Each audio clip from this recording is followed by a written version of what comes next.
Hola chicos, ya estamos aquí para hacer el solucionario de la parte de física correspondiente al examen que se tomó ayer en las áreas B y C en el examen de San Marcos, correspondientes justamente a la fecha domingo 6 de octubre, ¿no? Bien, entonces sin más preámbulos vamos empezando con nuestra presentación.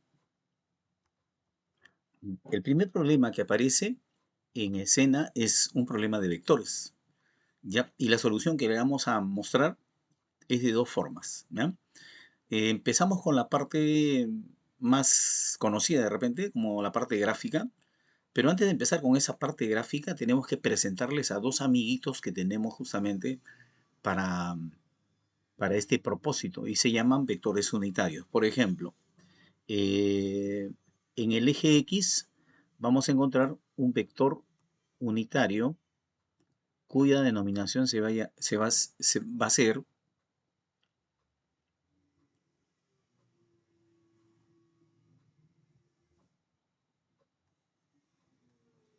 y. Este será el vector unitario y, ¿no?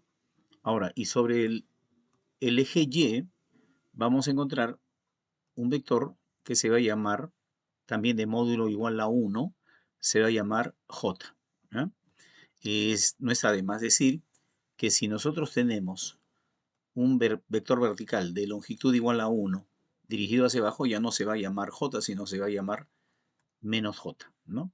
Del mismo modo también podríamos decir que si encontramos un vector dirigido hacia la izquierda en forma horizontal y de módulo igual a la unidad, también a este vector ya no se le va a llamar i, sino menos i, ¿no? O sea, son los vectores unitarios en las direcciones positivas y negativas, ¿no?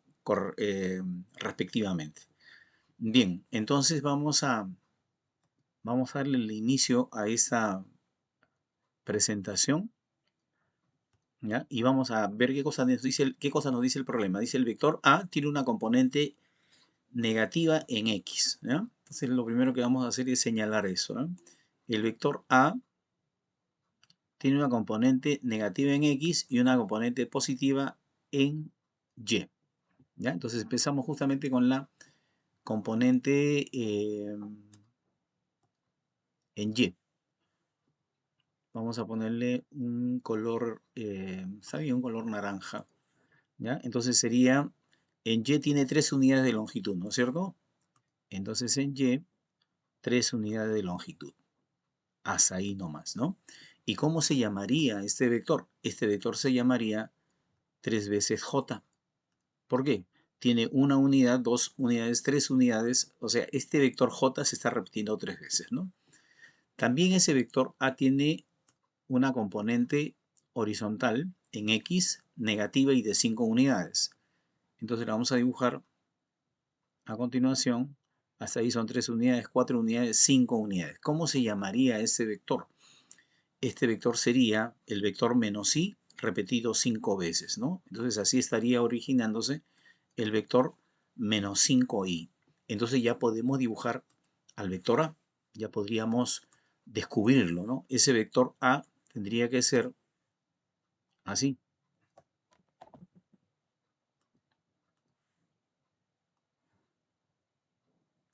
Este es el vector a, ¿ya? Entonces aquí lo vamos a anotar, ¿ya? Y a ese vector a se le va a sumar un nuevo vector b que no sabemos cuál es, pero que cuando se produzca la suma con el vector A, se va a producir una resultante sin componente horizontal, o sea, solamente con componente vertical. Y además esa componente vertical tendrá que ser negativa, o sea, dirigida hacia abajo, ¿no? Con 2 unidades. Vale decir, nos están hablando de un vector de 2 unidades, como indica el problema. O sea, este sería el vector resultante. Y ese vector resultante tendría que ser, como dice, 2 unidades, pero dirigido hacia abajo, ¿no es cierto? O sea, con componente negativa. Y entonces, para que esto ocurra, en virtud de la teoría básica de suma de vectores. Para que los vectores se puedan sumar, para que dos vectores se puedan sumar, estos tienen que estar trazados consecutivamente. Por ejemplo, aquí A se suma con B, ¿no? A se suma con B porque están trazados consecutivamente. O sea, si yo tengo acá ya el vector A y quiero sumarle un vector B, ese vector B tendría que ponerlo consecutivo con A. Y no hay otra opción que trazarlo de esa manera. Así sería el vector B, trazado consecutivamente con el vector A, ¿no? Ahí está, consecutivamente, nos estarían dando un vector resultante tal como lo indica el problema, ¿no? Aquí vamos a mostrar ese triangulito que se estaría formando, en este caso, con los dos vectores, ¿no? Entonces, A y B tienen que estar consecutivos, primera condición. Y la resultante tiene que ir desde el origen del primero, que vendría a ser este punto, el origen de coordenadas, hasta el extremo del último, que es el vector B. Y ese vector resultante, como dice el problema, tiene que tener dos unidades de longitud y debe estar dirigido hacia abajo, es decir, hacia la parte negativa, ¿no?, del eje Y. Por lo tanto, se debe expresar como menos 2J, ¿no es cierto? Esa sería la solución gráfica. Y si alguien no quedó satisfecho con esa solución gráfica, vamos a darle una solución analítica, ¿ya? Primero, ¿cuáles son las componentes del vector A? Vamos a mostrar las componentes del vector A.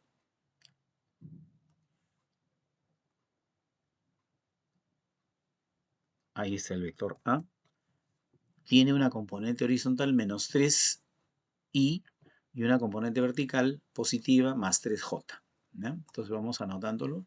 Aquí tendríamos el vector A, como ya lo hemos indicado, tiene 5 unidades negativas del vector unitario i, ¿no? O sea, tiene una componente dirigida hacia la izquierda con 5 unidades, ¿no? Y una componente hacia arriba con 3 unidades. Eso vendría a ser el vector A, que escrito de manera más sencilla sería menos 5, 3 positivo, ¿no? Ya.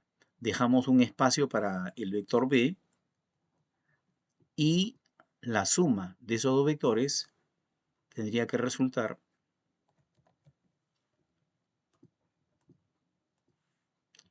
entonces acá sumamos A con B y tendría que darme una resultante, ¿no? Esa resultante sería la suma de A y B,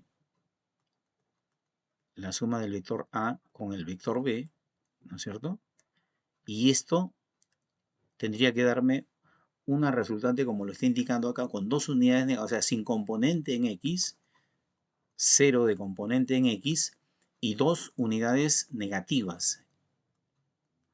La otra componente sería menos 2, ¿no?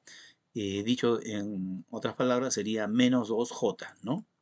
Ahora, la pregunta es, ¿cuál debe ser este vector B? Y entonces vamos a continuación a hacer una pequeña sustitución aquí, ¿ya?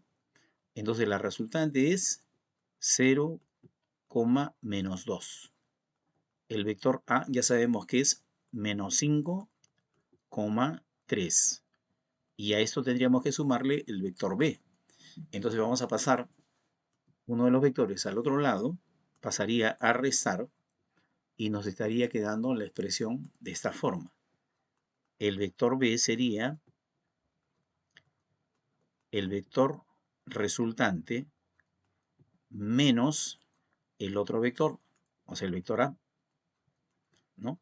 Y para esto tendríamos que restar componente a componente, ¿no?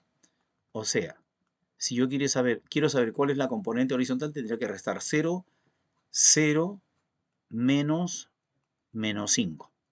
Esa sería la componente horizontal. Y la componente vertical sería menos 2, menos 3, ¿no? Y es así como estamos encontrando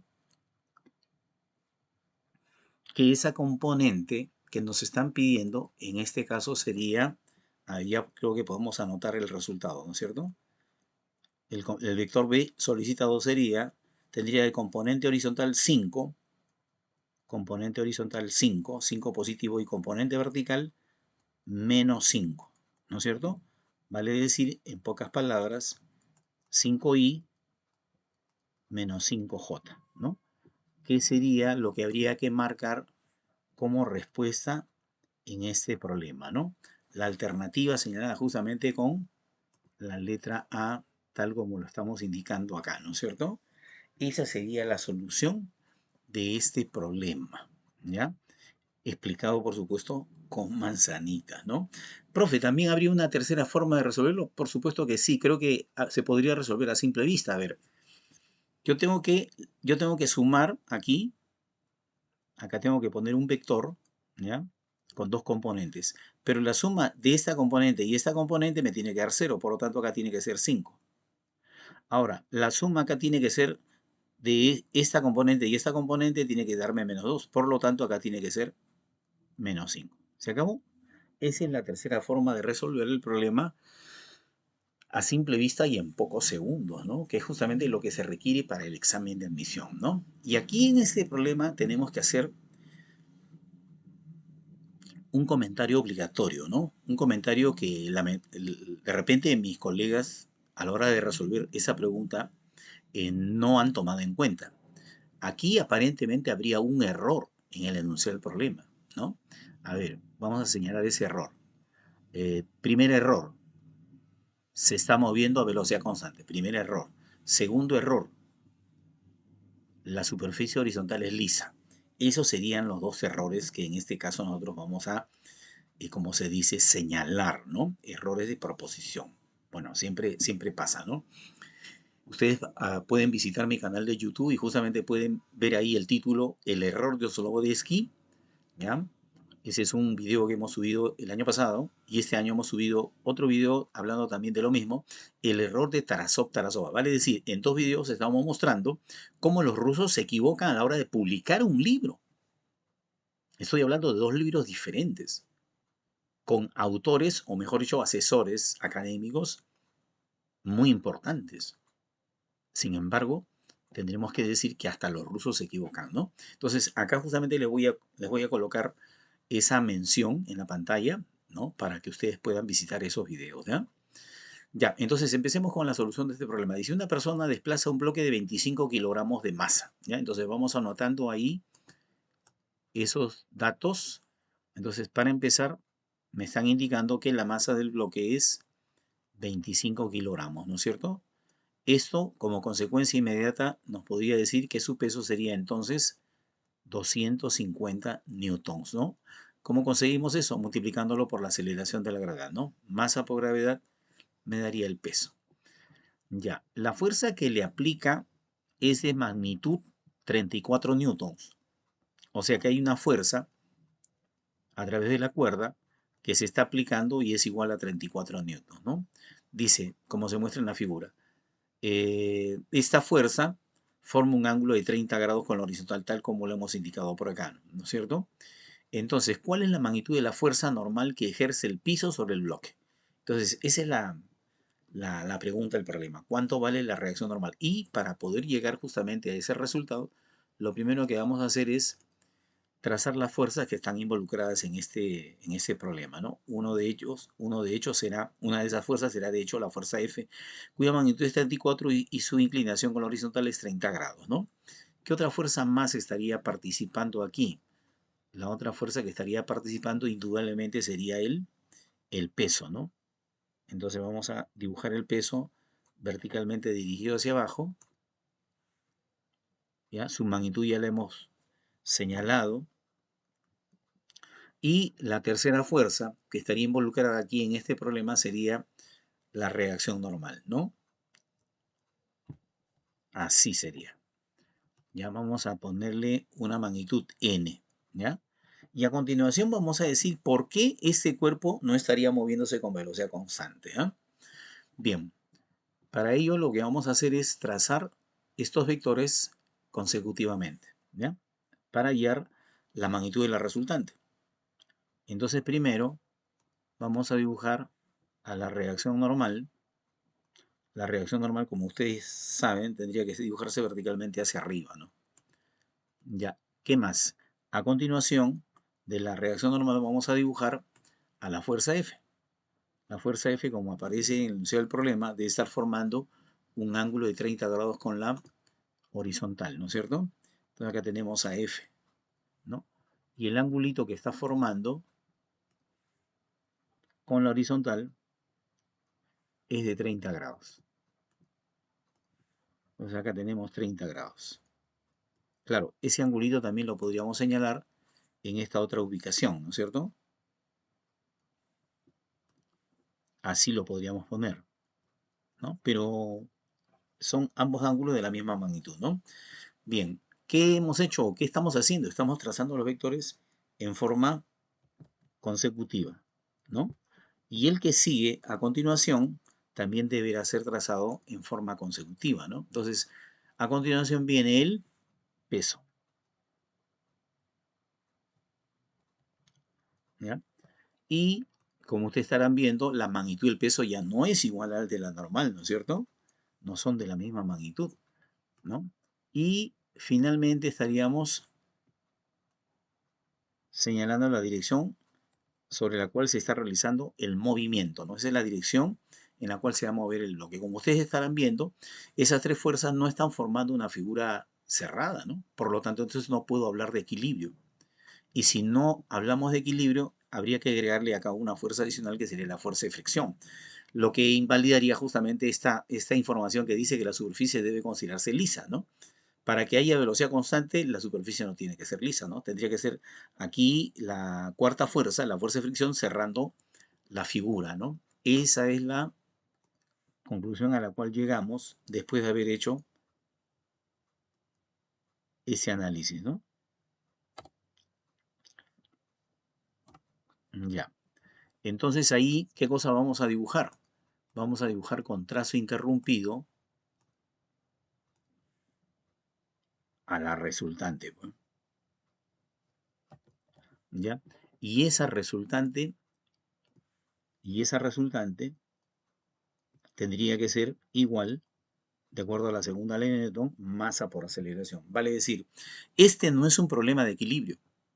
No es un problema de equilibrio. ¿Por qué? Porque para que haya equilibrio se tendría que estar cumpliendo esa ley, ¿no? Que dice, en ausencia de fuerzas externas, o sea, si la fuerza resultante fuera cero, ¿no?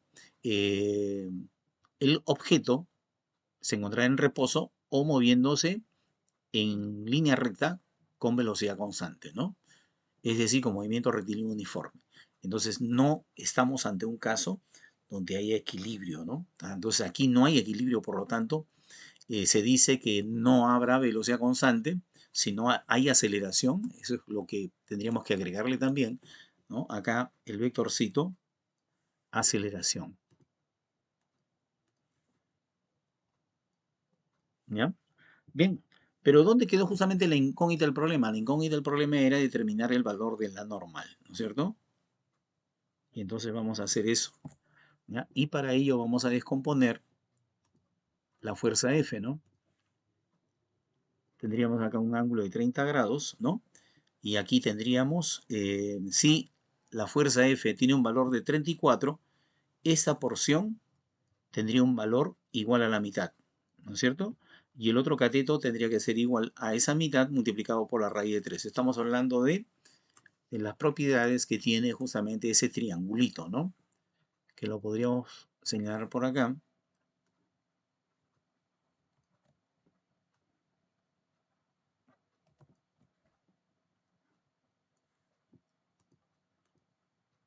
El triangulito de 30 y 60, ¿no? En donde se cumple que si la hipotenusa es K, entonces el cateto que está frente a 30 grados tendrá que ser la mitad de esa hipotenusa, ¿no es cierto? Y el otro cateto tendría que ser esa mitad multiplicada por la raíz de 3, ¿no? Eso es justamente lo que se está cumpliendo aquí en esta figurita, ¿no? Pero de tal modo de que ya podemos dar la respuesta al problema, ¿no? Porque ya podemos decir cuál sería el valor de la normal. Aquí en la vertical nosotros podemos observar que n sumado con 17 tiene que ser igual al peso, ¿no? ¿Y cuál es la magnitud del peso? Ya nosotros hemos averiguado eso Podríamos indicarlo rápidamente por acá. Su magnitud es 250. Entonces ya podemos, mediante una simple diferencia, decir cuánto es el valor de la normal, ¿no? Entonces aquí, si sumamos este segmento más este otro segmento, me tiene que dar 250. Por lo tanto, entonces la normal tendría que ser 233 expresado eso en newtons, que justamente estaría representando la respuesta del problema, y la clave, como estamos viendo, sería la alternativa señalada con la letra E, ¿no es cierto? Entonces, aquí hemos hecho dos observaciones muy importantes, ¿no? Que mostrarían como un error, se mostrarían como un error justamente de proposición en ese problema, ¿no? Dos errores, ¿no? No hay velocidad constante, ¿por qué? Porque existe aceleración. Y segundo, la superficie no es lisa, porque para que haya velocidad constante, la superficie tendría que ser áspera, ¿no? Cosa que así se podría agregar una fuerza adicional dirigida hacia la izquierda que dejaría al polígono vectorial cerrado y por lo tanto arrojando una resultante igual a cero, ¿no? Vale decir, validando el equilibrio, ¿no? En este caso, equilibrio cinético, ¿no? Y llegamos a este problema, ¿no? Yo me imagino que muchos estudiantes habrán eh, dejado de contestar esta pregunta, ¿no? Porque como ya he dicho en varios videos, en mi canal de YouTube, en TikTok también, ¿no? Por favor síganme en TikTok porque ya estamos mostrando las soluciones más cortitas de estos problemas, ¿no? Inclusive estamos mostrando cómo se pueden resolver los problemas de la uni a simple vista y en pocos segundos. Uno de los últimos videos que he subido justamente muestro cómo se resuelve un problema del CPRUNI tomado el domingo pasado, no este domingo, sino el domingo pasado, y que se resuelve en menos de un segundo. Sí, señores, en menos de un segundo. Problema de la uni. Bien, ¿qué cosa estoy diciendo de hace ya varios meses, probablemente años, ¿no? ¿Cómo estamos enseñando este tema? Esa es la pregunta que justamente me he planteado, que estoy planteando a mis colegas. ¿Cómo estamos enseñando este tema? En primer lugar, hablar de capacidad eléctrica y hablar de voltaje no son cosas de juego. Para empezar, cuando hablamos de voltaje o de potencial eléctrico, hacemos gala de una matemática de nivel superior. Sí, amigos. Sí, señor padre de familia. A los alumnos le están poniendo en la pizarra una definición matemática que no está a la altura de sus condiciones. Porque recién cuando el alumno ingresa a la universidad llevará el tema de matemáticas superiores como es derivadas e integrales. Sin embargo, cuando se habla de la definición de voltaje, se hace uso de una definición hartamente complicada. Entonces, nosotros en Innova Group estamos explicando todo esto con manzanitas. Y acá justamente tenemos ese problema. ¿Cómo le explicamos lo que es la capacidad eléctrica si no sabemos explicar lo que es el voltaje? Ese es un gran problema, que justamente lo dejo planteado para que mis colegas le den solución a esta inquietud, ¿no? O en todo caso, la desechen como sospecho yo que es su modo de pensar, ¿no? O sea, van a decir, no, son cosas sin importancia, ¿no? Bien, entonces vamos a hablar en primer lugar de lo que tenemos acá al frente, ¿ya? ¿Qué cosa tenemos acá al frente? Tenemos aquí una relación matemática. Esto de acá viene de dónde? Viene de una expresión que dice que el voltaje es directamente proporcional a la carga, ¿ya? Si nosotros recordamos, ¿ya? Vamos a hacer por acá un remember. Si nosotros recordamos, en alguna oportunidad hemos visto esta relación, que el potencial eléctrico es directamente proporcional a la carga, pero inversamente proporcional a la distancia, ¿no? Entonces aquí ya estamos viendo que el voltaje y la carga son directamente proporcionales. Sí, amigo, esto es aritmética. Esto es razonamiento matemático, que tenemos que involucrarlo dentro de la explicación de la física. Entonces, de aquí sale que el voltaje y la carga eléctrica son magnitudes directamente proporcionales. ¿Qué significa eso? Que donde hay más carga, tiene que haber más voltaje, ¿ya? Y entonces, una vez que hemos entendido eso, ahora viene la consecuencia. En conclusión, Si nosotros dividimos estas dos magnitudes, o sea, si dividimos la carga y el voltaje, ¿qué cosa nos debe salir? Si son directamente proporcionales, lo que tiene que salir es un número. Y esa constante no la vamos a representar con la letra K, sino en este caso lo vamos a representar con la letra C mayúscula. Y esa C mayúscula justamente estaría hablándonos de lo que es la capacidad eléctrica. O sea, hemos regresado a la expresión original. O sea, estamos acá nuevamente. ¿Ya? ¿Qué cosa es entonces la capacidad eléctrica? Es un número que me está representando en qué proporción se encuentran la carga y el voltaje. Segunda parte. ¿Qué implica esto? Implica entender que donde más carga le metemos, más voltaje vamos a encontrar. ¿Se entiende? Cuando vemos por ahí un letrero que dice peligro de alto voltaje, ¿qué cosa debemos entender? Que hay un montón de cargas del mismo signo amontonadas a tal extremo que quieren explotar, quieren escapar, quieren huir. Entonces, por eso el letrero dice peligro, alto voltaje. O sea, la posibilidad de que recibas una descarga eléctrica es muy elevada, ¿no es cierto? Entonces, vamos por ahí dándole una explicación a esto que casi nadie lo explica, ¿no? Lamentablemente. Bien, pero nosotros estamos dando por lo menos una cucharadita justamente de este remedio, ¿no? Ahora vámonos al campo de los condensadores. ¿Qué cosa es un condensador? Un condensador vendría a ser una especie de almacén de cargas eléctricas. Por eso aquí aparece un más Q y un menos Q. Quiere decir que una de las placas va a almacenar carga eléctrica positiva y la otra va a almacenar carga eléctrica negativa. No sé si podemos por ahí ponerle, ¿no es cierto? A ver, podríamos ponerle así.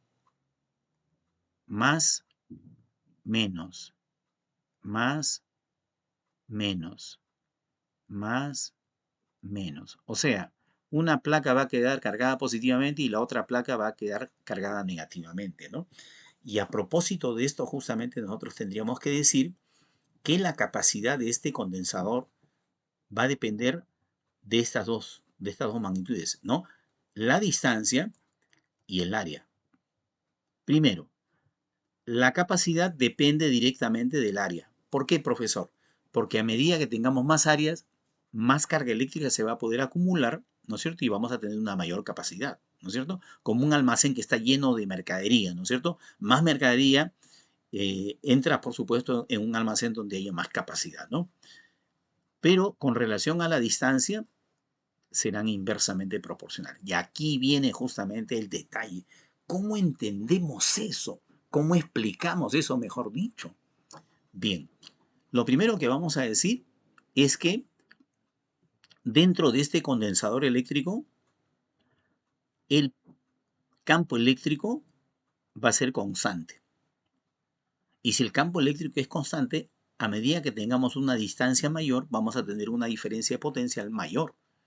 Y eso justamente hay que señalarlo acá. ¿Ya? Entonces ahí ese segmentito nos estaría indicando la diferencia potencial que hay entre una placa y la otra. ¿Ya? Y esa diferencia potencial obviamente será proporcional a la distancia. ¿Qué cosa queremos decir? Que mientras menor sea la distancia, menor será la diferencia potencial y mientras sea menor la diferencia potencial, mayor será la capacidad eléctrica. Entonces, en conclusión, ¿qué es lo que quiere decir toda esta explicación? Que la capacidad eléctrica es proporcional al área, pero inversamente proporcional a la distancia. Y justamente esto se convierte en una relación de igualdad colocándole una constante de proporcionalidad. Claro que en esa constante de proporcionalidad en este caso se la va a representar, se la representa típicamente, clásicamente, con una letra que estamos viendo ahí al costadito, ¿no es cierto? O sea, eso vendría a ser la constante de proporcionalidad y se llama permitida eléctrica del vacío. Y acá es dato justamente del problema, 8,85 por 10 a la menos 12 Coulomb sobre metro por voltio, ¿no?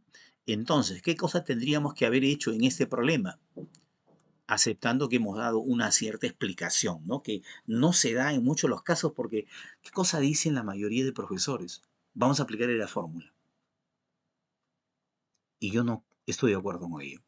Porque vamos a aplicar una fórmula significa, no te quiero explicar, no quiero que razones, porque yo probablemente tampoco sé razonar ni me gusta razonar. Por lo tanto, no enseño a razonar, solamente a memorizar. Y entonces apliquemos la fórmula. ¿Qué diríamos acá? Una vez que tenemos ya la ecuación, vamos a reemplazar los datos, ¿no es cierto? ¿Y cuáles son los datos que tenemos que reemplazar? A ver, para determinar la capacidad eléctrica. En primer lugar, tendríamos que colocar la constante de permitividad del vacío, que es 8,85 por 10 a la menos 12, ¿ya? Esto habría que multiplicarlo por el área acá lo tenemos, eh, uno es largo y el otro es ancho, largo por ancho, para llegar el área sería 8 centésimas multiplicado por 5 centésimas. Cuando digo centésimas me refiero justamente a esa letra C minúscula que aparece acá. Esa C minúscula es una centésima, centésima de metro, ¿ya? Y en el denominador que tendríamos que poner la distancia, la separación entre las placas, por acá dice que es 10 a la menos 4. 10 a la menos 4, ¿no? Y haciendo las operaciones, esto nos debe resultar 3,54 por 10 a la menos 10 farad, ¿no? O sea, lo que antiguamente se le llamaba faradio, ¿no? A esta F minúscula se le... Ya, ese es el nombre de la unidad, ¿no? Aunque antiguamente le llamábamos faradio, ¿no? Eso es justamente lo que nosotros tenemos en este caso que dar como respuesta para este problema, ¿no? Ajá, ahí está el cálculo. Cuando hacemos las operaciones sale pues 354 por 10 a la menos 12, ¿no? Pero ese 354 por 10 a la menos 12 se puede convertir en eso que acabamos de anotar, ¿no es cierto? Que representaría justamente la alternativa C, ¿no? Bien, entonces así hemos cumplido, hemos tratado de cumplir, por supuesto, en nuestro grupo Innova, cuando nosotros le explicamos a nuestros alumnos, utilizamos la menor cantidad de matemática, la menor complejidad de matemática. ¿Por qué, profesor? Porque el alumno primero tiene que tener el concepto, ¿no? Una de las preguntas que podríamos hacernos es, ¿qué pasa si reducimos la distancia entre las placas? ¿Qué pasa con el voltaje? ¿Qué pasa con la capacidad? Todo eso va a salir a partir de qué? De que entendamos de lo que estamos hablando, ¿no? Entonces yo invito a todos mis colegas, por supuesto, a revisar estos conceptos y hacer propuestas imaginativas de tal modo que los alumnos puedan entender con manzanitas, o sea, de manera sencilla, ¿no es cierto? Bien, entonces pasamos al siguiente problema, que es acerca del efecto fotoeléctrico, ¿no? Esto está en la parte final del curso. Muchas veces no se hace, obviamente en el colegio no se hace. Es un tema, como se dice, vedado, ¿no? Para muchos alumnos y profesores también, ¿no? Entonces, acá nosotros lo primero que vamos a decir, acá vamos a dibujar una bolita de color rojo, ¿ya? A ver, aquí le vamos a poner la bolita, ¿ya? No salió de color rojo, ¿no? ¿Por qué no salió? Porque le falta acá un poco de color. Ahí está mejor, ¿ya? ¿Qué es eso, profesor? Ya, te voy a explicar a continuación. Eso que hemos anotado ahí se llama fotón. ¿Qué es un fotón? Un fotón viene a ser un paquete de energía, ¿ya? O sea, la luz está formada por paquetes de energía, ¿ya? Entonces, cuando sale la luz, sale un conjunto de fotones y cada fotón tiene una energía. Y acá justamente tenemos la ecuación de Planck para señalar eso. ¿qué tenemos que señalar acá? Que este HF es justamente lo que nos da la energía del fotón. O sea, cuando el fotón llega sobre esta superficie metálica, se supone que acá tenemos un metal alcalino, ¿ya? Llegan los fotones y a la hora que a la hora que se encuentran con un electrón que está justamente en la superficie de ese metal, lo van a remover, o sea, lo van a sacar de esa posición, a la superficie, ¿ya? Va a estar bastante alejado, va a quedar bastante alejado de la superficie, pero macroscópicamente prácticamente estaría junto, ¿ya? Espero que se me entienda. O sea, de la superficie, sale del metal, es arrancado del metal, pero queda muy cerca todavía del metal. Si hubiese una energía adicional, entonces ese electrón podría a continuación lanzarse, ¿no? Con una energía que obviamente será una energía cinética, ¿no? Pero para ello, ¿qué cosa estaríamos haciendo? Estaríamos gastando la energía del fotón en dos actividades. Una, arrancar el electrón, o sea, acá tenemos un primer gasto de la energía. La energía que viene trayendo el fotón, una parte se va a utilizar en arrancar el electrón de la superficie del metal y la otra parte va a servir justamente para hacer que este electrón sea lanzado con una energía cinética máxima, ¿eh? Acá lo podemos poner así mejor. ¿Ya? Esa letra acá está representando la energía cinética. Entonces, en este problema, una de esas energías será cero. ¿Cuál será cero? Justamente esa de acá. ¿Por qué? Vamos a leer, dice, en el experimento del efecto fotoeléctrico, la energía mínima necesaria para que un electrón escape, nada más, para que escape, nada más, la energía mínima para que un electrón escape de la superficie, ¿no? Se llama función trabajo. O sea, la energía mínima para que escape, ¿no? Solamente para que escape, no para que sea el electrón lanzado, ¿no? O sea, el electrón que es arrancado acá se puede ver lanzado con una energía cinética, si es que hay un excedente de lo que trajo el fotón. O sea, el fotón trae un paquete de energía. Una parte de esa energía la utilizará el electrón para escapar de la superficie y la otra parte para lanzarse. Pero en este caso, por supuesto, no hablaremos de esta energía cinética con la que saldrá expulsado el electrón, sino simplemente nada más que estaremos dedicándonos a trabajar esta parte nada más, ¿no? Es decir, vamos a considerar nada más que esa pequeña igualdad, ¿no? Y entonces vamos a proceder a hacer ese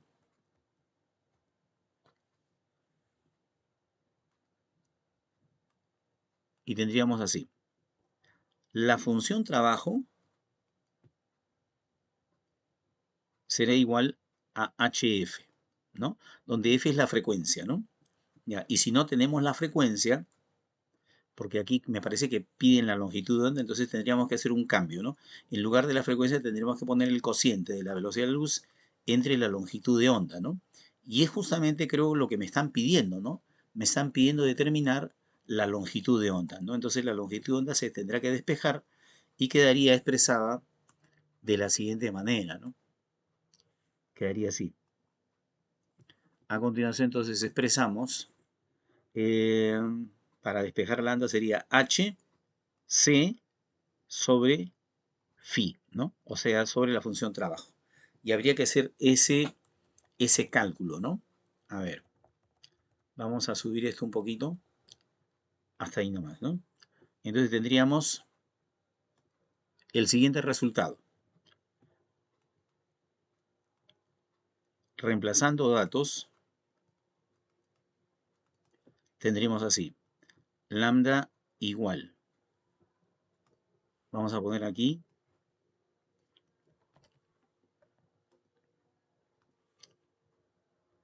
en primer lugar, a la constante de Planck. H es la constante de Planck, ¿ya? Entonces vamos a poner la constante de Planck. Fijándonos en las unidades, ¿no? Acá tenemos electrón-voltio, ¿ya? Y la función trabajo también está en electrón-voltio, o sea, no hay que convertir, ¿no? Entonces ponemos la constante de Planck, que es 4 por 10 a la menos 16, eso multiplicando la velocidad de la luz, que es 3 por 10 a la octava, o sea, 300.000 kilómetros por segundo, ¿no? Y en el denominador la función trabajo, que es 2,7, ¿no? ¿Ya? Y para no hacer más preámbulo, vamos a decir cuánto es lo que resulta acá, ¿no? Entonces, esta longitud de onda saldría, a ver, según los cálculos que hemos hecho, ajá, 4,4 por 10 a la menos 7, ¿no? Expresado en metros, ¿no? Entonces, eso es lo que había que hacer en este problema. Entonces, volvemos a repetir, ¿ya? Así muy brevemente. El fotón está trayendo una energía mínima. ¿Por qué decimos que es mínima? Porque no va a alcanzar la energía para hacer este salto. Solamente alcanzará ¿para qué? Para que el electrón pueda escapar del metal, ¿ya? Y entonces por eso es que se habla de una frecuencia umbral. ¿Umbral qué significa? Significa energía mínima. ¿Cuál es la energía mínima que se necesita para poder hacer esto? Nada más que esto. Por supuesto, eso amerita una determinada longitud de onda, que es justamente lo que hemos determinado. O sea, el lambda mínimo que hace posible este fenómeno es lo que nosotros hemos calculado, ¿no? Y llegamos a este otro tema que también trae mucho dolor de cabeza a nuestros alumnos, ¿no? El movimiento armónico simple. Es muy difícil de explicarlo, lo sabemos por experiencia, pero aquí vamos a hacer un esfuerzo de más o menos cómo se debería enseñar esto, ¿no? Vamos a empezar primero diciendo, ¿ya? Que cuando este bloquecito que está unido al resorte, nosotros lo presionamos contra el resorte, ¿no? Le estamos provocando una deformación. O sea, la letra A representa la distancia que se ha aplastado, deformado o contraído el resorte, ¿no? Y como consecuencia de ello, el resorte o el sistema masa-resorte habría alcanzado una energía. Y esa energía la podemos determinar sacándole la mitad de la constante de elasticidad del resorte y multiplicándola por esa distancia que se ha deformado el resorte, ¿no? Y a esa energía le vamos a llamar energía total. Dicho sea de paso, si esta superficie es totalmente lisa, entonces esa energía mecánica total se va a conservar durante todo el movimiento, ¿no? O sea, en esa posición, cuando pase por el centro o cuando llegue al otro extremo, la energía será siempre la misma, ¿no? Y esa energía también, dicho sea de paso, no será otra cosa que la suma de dos energías. En el camino, parte de esa energía se va a convertir en energía cinética y parte de esa energía se va a convertir en energía potencial elástica, ¿no? Y entonces ese es el punto de partida que vamos a utilizar para poder dar las explicaciones correspondientes a esta parte, ¿eh? Entonces, ¿qué cosa vamos a decir? Vamos a decir, por ejemplo, si me hablan de la velocidad máxima, pregunta, ¿dónde la velocidad es máxima? Entonces, para poder tener un criterio, nosotros vamos a ayudarnos del péndulo. Justamente el péndulo lo hemos puesto acá a la derecha, ¿eh? ¿Qué cosa vamos a hacer con el péndulo? Vamos a decir que el péndulo nos está diciendo que la energía máxima se consigue en la parte central. O sea, ¿dónde la energía es máxima? A ver, aquí la velocidad es cero, en el extremo izquierdo. En el extremo derecho vuelve a ser cero. ¿Y dónde la energía es máxima o dónde esa velocidad es máxima? En la parte central. ¿Te das cuenta? Un sencillo razonamiento y ya tienes ahí una forma de cómo determinar justamente el punto donde se hace posible máxima la velocidad, ¿no? Ahora la pregunta es, ¿y a esa velocidad máxima cómo la podríamos determinar? Bueno, podríamos hacer un pequeño razonamiento acá, Cuando nosotros tenemos la energía cinética máxima, la energía potencial habría sido cero. ¿Por qué? Porque ya en esta posición el resorte no tiene deformación. Y si no tiene deformación, no hay energía potencial elástica. Vale decir, esta energía potencial elástica es la mitad de la constante de elasticidad multiplicada por la deformación al cuadrado. Pero da la casualidad que aquí en la parte central la deformación es cero. O sea, x vale cero. Y si x vale cero, entonces la energía cinética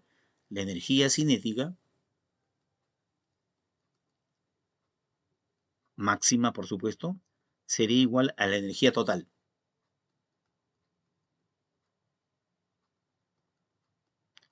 Y de acá podemos hacer un despeje, ¿no es cierto? ¿Cuál sería ese despeje? A ver, podríamos decir que la velocidad al cuadrado sería igual a km, o sea, k sobre m por a al cuadrado, ¿no es cierto? Y entonces haciendo un pequeño movimiento, este k sobre m se demuestra que es igual a la frecuencia al cuadrado, ¿ya? Y entonces de ahí está resultando que la velocidad máxima se puede determinar multiplicando simplemente omega por a, ¿no es cierto? Y entonces ya tendríamos ahí prácticamente la mitad de la solución del problema, ¿ya? Entonces vamos a calcular la velocidad máxima. Entonces la velocidad máxima sería igual. La velocidad máxima es igual a omega por a. O sea, la frecuencia angular multiplicada por la amplitud. Pero la frecuencia angular se puede expresar como 2pi multiplicado por la frecuencia, ¿ya? Y entonces eso es lo que habría que hacer, ¿no es cierto? O sea, multiplicar 2 veces pi por el valor de la frecuencia. Me están diciendo que la frecuencia vale 10 Hz, ¿no? Y la amplitud acá está como 6, ¿no es cierto?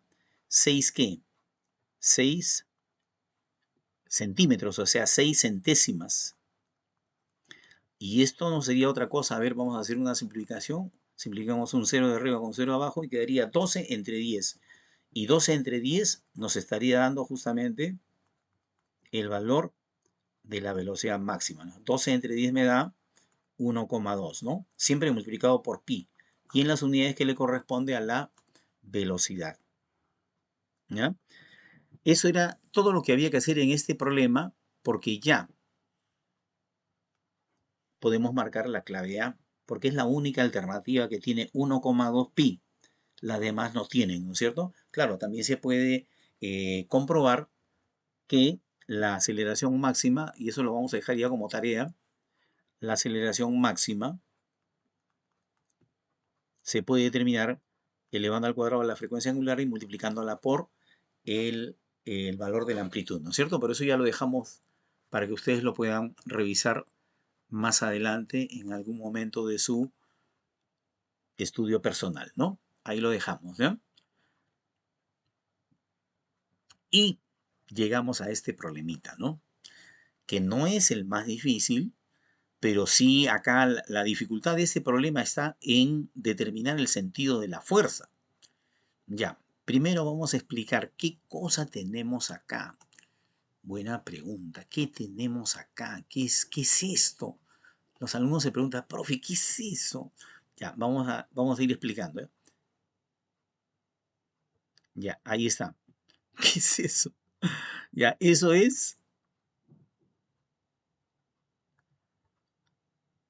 son las líneas de inducción del campo magnético, de un campo magnético. O sea, la carga eléctrica está pasando a través de un campo magnético, ¿ya? Y ese campo magnético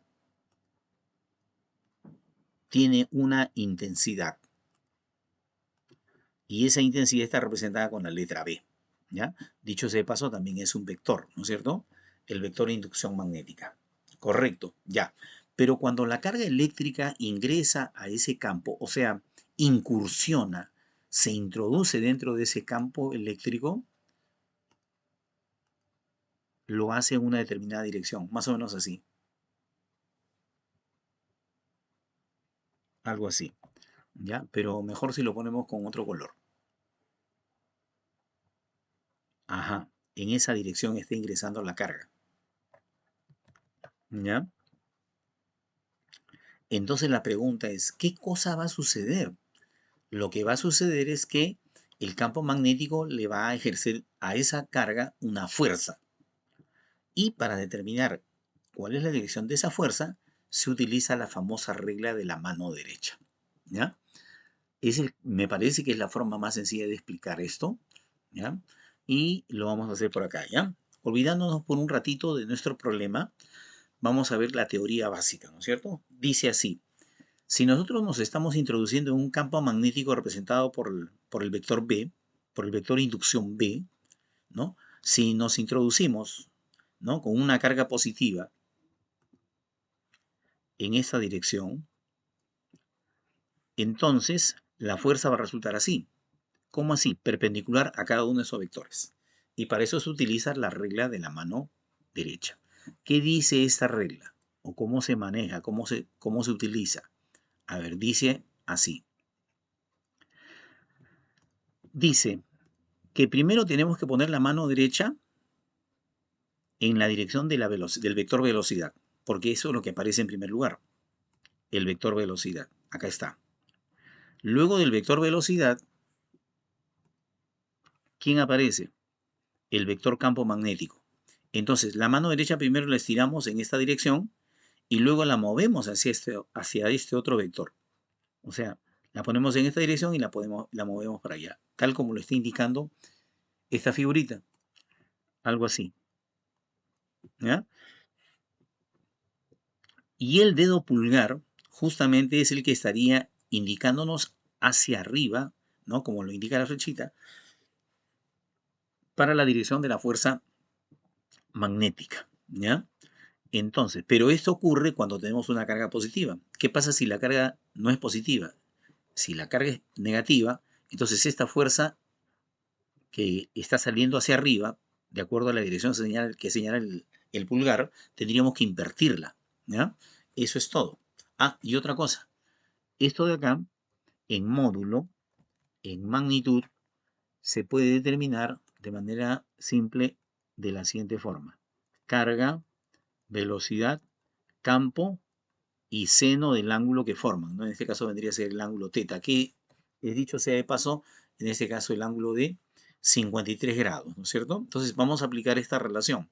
Entonces sería, reemplazando datos, vamos a colocar en primer lugar, ¿ya?, igual, la carga. La carga eléctrica me dicen que es la carga de un electrón. 1,6, o sea, 16 sobre 10, multiplicado por 10 a la menos 19,1. A continuación, colocamos la velocidad, que es 5 por 10 a la quinta. 5 por 10 a la potencia 5, ¿no? Ya. A continuación, el campo magnético, que vale 1. El campo magnético vale 1. Y luego seguido, acá tenemos que poner el seno de 53 grados. ¿Cuánto vale el seno de 53 grados? 4 quintos. Entonces acá sería todo esto por 4 quintos, ¿no? Y entonces, haciendo las operaciones, esto debe resultar, a ver,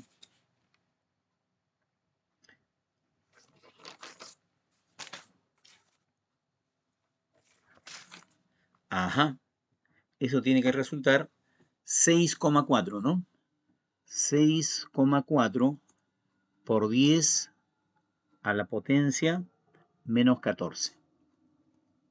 Eso expresado en Newton. Y si alguien me está reclamando por qué no le hemos puesto el signo menos que aparece en la respuesta A, o en la clave A, es porque recién vamos a explicar por qué sale el signo negativo, ¿ya? Ya, primero, eso es lo que hemos hecho para poder determinar justamente la magnitud de la fuerza magnética, ¿no es cierto? Hemos multiplicado el valor de la carga, ¿no? Perdón, la carga es hasta acá, luego la velocidad, luego el campo magnético y por último el seno del ángulo, ¿no es cierto? Y ese producto nos ha resultado 6,4 por 10 a la menos 14, ¿no? Bien, a continuación, la dirección de ese vector fuerza. ¿Por qué tendría que estar dirigido hacia abajo? En primer lugar, tenemos que señalar que aquí va a aparecer o va a participar el vector unitario J. El vector unitario J, ¿por qué? Porque estamos justamente ante un vector de dirección vertical, pero no sería más J, porque lo que va a salir como fuerza magnética no es hacia arriba, sino es hacia abajo. ¿Y por qué es hacia abajo? Bueno, en primer lugar, tenemos que poner los dedos en la dirección, estos son los dedos de la mano derecha, ¿ya? Aunque no les parezca, esta es la mano derecha con el pulgar para arriba, pero esta es la mano derecha con el pulgar para abajo. Primero ponemos los dedos en la dirección del vector velocidad, tal como está acá, ¿ya? Y de ahí lo movemos hacia el otro vector, o sea, de aquí a acá, ¿ya? No sé si lo pueden ver en la cámara, sería así. Primero va en la dirección del vector velocidad y luego en la dirección del vector campo magnético. De B minúscula a B, de V a B, ¿no? Y eso es posible solamente con el pulgar dirigido hacia la parte de abajo, ¿no? Entonces tendríamos aquí que la fuerza magnética saldría dirigida hacia abajo, ¿no es cierto?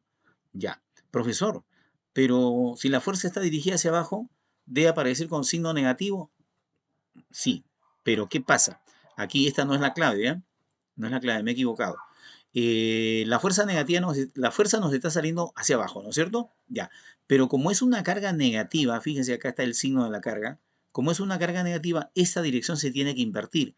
Por lo tanto, pasando de signo negativo al signo positivo, vale decir, habría que completar esta respuesta diciendo que el vector fuerza sería más con el vector unitario J, ¿no? Y eso sería justamente lo que tendríamos aquí en la alternativa D, ¿no es cierto? Esa sería la respuesta del problema, ¿ya? Entonces, ese es el detalle de ¿no? Entonces vuelvo a repetir, ¿ya? Vuelvo a repetir. Primero colocamos los dedos de la mano derecha hacia el vector velocidad y luego lo llevamos hacia el vector B, o sea, el vector campo magnético. Y ese movimiento solamente es posible cuando tenemos el pulgar hacia abajo para una carga positiva. Pero como en este caso es una carga negativa, se invierte, ¿no? Y resulta dirigido hacia la parte de arriba, ¿no? Entonces así tendríamos la respuesta de este penúltimo problema y nos estaría quedando este último, ¿no? Este último problema tiene su grado de dificultad, obviamente, pero lo primero que vamos a hacer es determinar la densidad, ¿ya? O sea, vamos a llamarle ρ a la densidad de la esfera. Y vamos a llamarle ρ sub 0 a la densidad del líquido, ¿ya? En este caso nosotros vamos a tener una igualdad.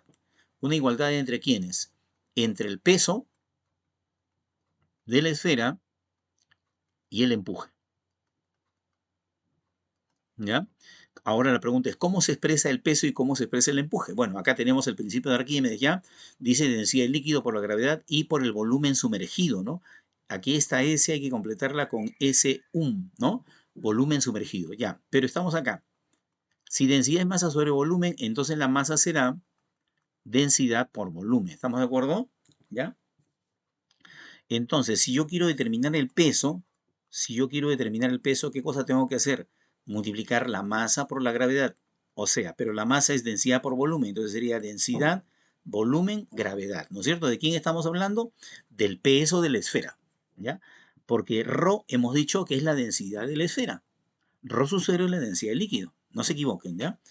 Y por otro lado, el empuje, ¿a qué sería igual? El empuje sería igual, acá está la densidad del líquido, ahí está, es diferente. Esta es la densidad del cuerpo y esta es la densidad del líquido. Por la gravedad y por el volumen de la parte sumergida. ¿Cuál es el volumen de la parte sumergida? Bueno, ya acá lo vamos a poner simplemente así, ¿eh? Listo. Entonces vamos a hacer el reemplazo. En lugar de poner peso, ¿qué cosa voy a poner? Voy a poner la densidad del cuerpo, ¿ya? Multiplicando al volumen del cuerpo. ¿Cuál es el volumen del cuerpo? 3V, ¿ya? Entonces, densidad por volumen, como es acá, densidad por volumen. Y al costadito la gravedad, ¿no? Como está aquí. ¿Ya? Y al otro lado, el empuje sería densidad del líquido, gravedad y el volumen de la parte sumergida. El volumen de la parte sumergida solamente es 2 veces V. Entonces acá ya tenemos una relación entre las densidades, ¿no es cierto? La densidad del cuerpo dividida entre la densidad del líquido estarían en la relación de 2 a 3, ¿no? Ya, listo. Entonces ahora ya sabemos que el líquido tiene una densidad menor que el agua, ¿no es cierto? La densidad del cuerpo es menor que la densidad del líquido, o sea, del agua. La densidad del cuerpo es menor que la densidad del agua, ¿no? Entonces vamos a anotarlo por acá. Esta densidad es menor que la densidad del líquido, por eso es que sale a flote, ¿no? Si fuera al revés, la densidad del cuerpo mayor que la densidad del líquido, entonces el cuerpo se iría hasta el fondo, ¿no? Entonces, si este cuerpo lo hemos llevado hacia la parte profunda del líquido, entonces a continuación va a verse sometido a la acción de una fuerza hacia arriba. ¿Esa fuerza cómo se llama? Empuje, ¿no? Entonces vamos a poner a continuación el empuje, ¿ya? Sin embargo, también esa esfera tendrá su propio peso, ¿no? Y entonces el peso, como lo estamos viendo, va a ser menor, más chiquito que el empuje, y eso nos va a dar como consecuencia, ¿qué cosa? Una aceleración. O sea, esta esfera estaría acelerando hacia arriba. Y es justamente lo que el problema me está pidiendo determinar, ¿no es cierto? Bien, a continuación vamos a determinar la aceleración. ¿Cómo lo vamos a hacer? Haciendo uso de la segunda ley de Newton, ¿no? Entonces, para poder aplicar la segunda ley de Newton, vamos a tener que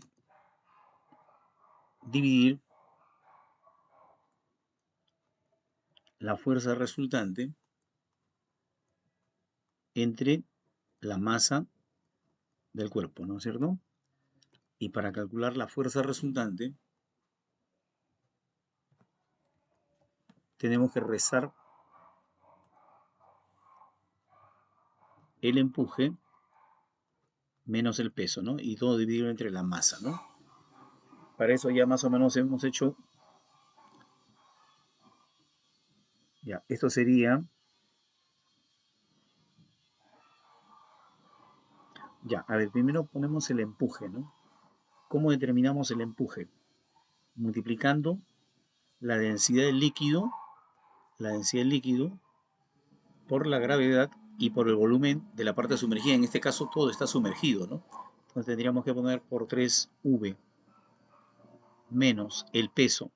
El peso sería la densidad del cuerpo por la gravedad y por el volumen del cuerpo, que es también 3V, ¿no es cierto? Sobre la masa, que sería simplemente la densidad del cuerpo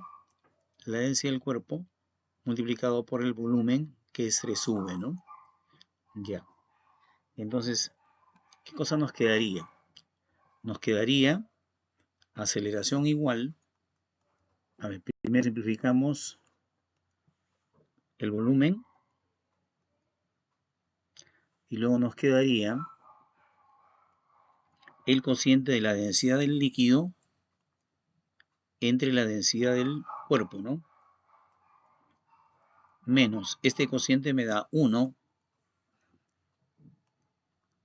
y todo eso estaría multiplicándose por la aceleración de la gravedad.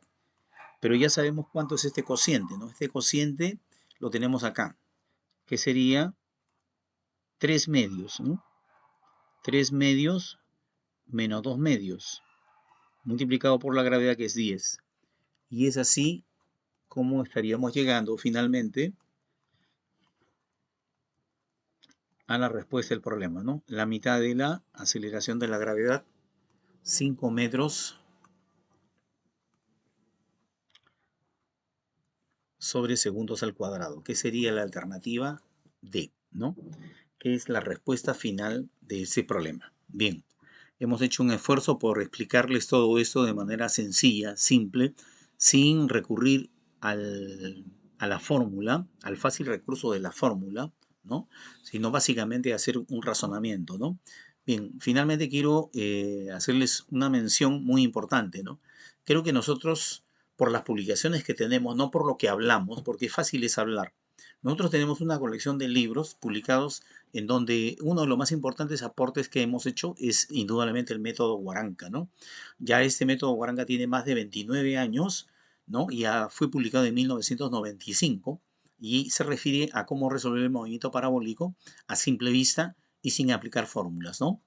Ahora, no solamente esa propuesta para el nivel cero, o sea, nosotros explicamos desde cero con propuestas muy sencillas, ¿no? Mientras Galileo Galilei utiliza mucha matemática, nosotros lo hacemos, lo resolvemos el problema del movimiento parabólico utilizando el método Branca. Ese conjunto de, esa propuesta pertenece a un gran conjunto de propuestas. Por ejemplo, en relatividad utilizamos, en lugar de la fórmula de Einstein, un simple triangulito para resolver problemas a simple vista, sin muchas operaciones. En calorimetría hacemos uso del momento de una fuerza para hacer un reparto inverso, como, no como lo hacen los profesores de aritmética ni RM, ¿no? Que lo hacen bastante complicado.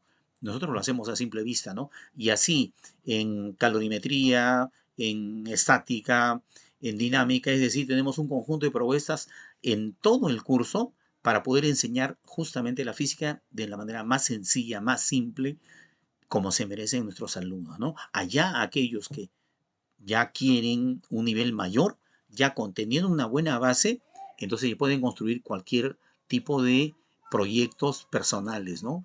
Obviamente todos llenos de éxito. Bien, chicos, no se olviden de suscribirse a mi canal, de darle like a este video, compartirlo en las redes sociales y también de seguirme en TikTok, porque en TikTok estamos mostrando cómo se resuelven los problemas a simple vista y en pocos segundos de tiempo, ¿ya? Nos vemos.